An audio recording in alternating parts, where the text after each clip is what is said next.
it's slightly ironic that Seamus Heaney's funeral cortege is pulling into Balahi right now as we kick off this poem, this new monument. He was very supportive of the Gathering poem. We met in May, and I had written to him before that, and I'd never actually met him properly, even though we were neighbours in Sandymount. And when we met in May, he knew exactly what I was talking about. He said, yeah, your big idea, the Gathering poem. And I said, yeah. And then he said, you were in my eye line when I was talking. And I was like, oh, no, I think he thought that we were not listening to him, and we so were. It's just that he was directly looking at us when he was reading his lines. And it was lovely. He said really nice things, and I mean, wonderfully undaunted, he said, in following this dream. And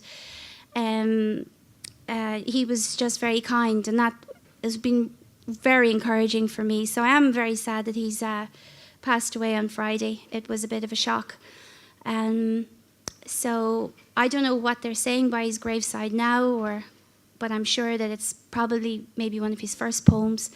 And poetry, I wanted to do this poem because I felt it was the most friendly narrative we had.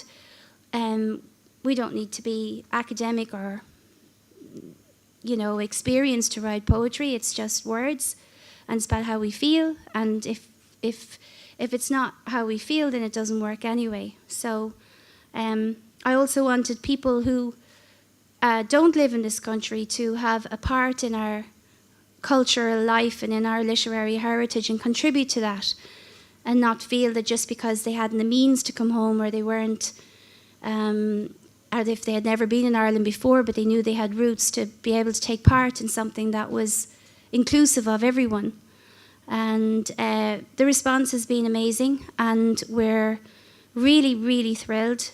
And people upload their biogs when they're writing the lines of poetry as well, and you read people's lives in short vignettes, and I cut those out when I send them to the editor, Brendan, because he'd only be crying all day. You wouldn't get anything done.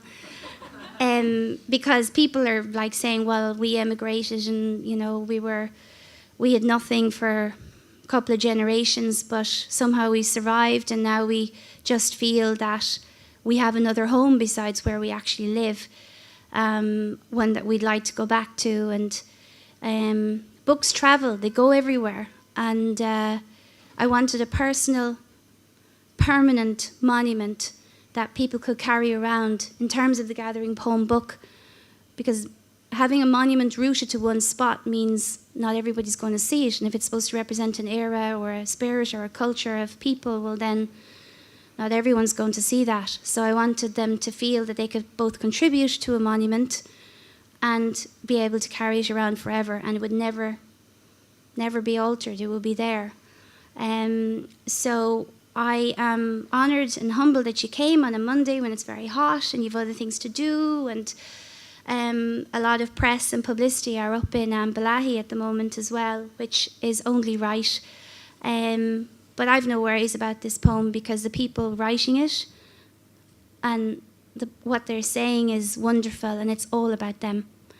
And I'm just going to hand you over to the director of the Gathering, Jim Miley. They've had a fantastic year with the Gathering so far, and I'm really honoured and humbled to be a little bit of a part of making something that becomes a forever inclusion in Irish culture, which is what the Gathering is the start of. Thanks a million, Jim, if you step up. Back.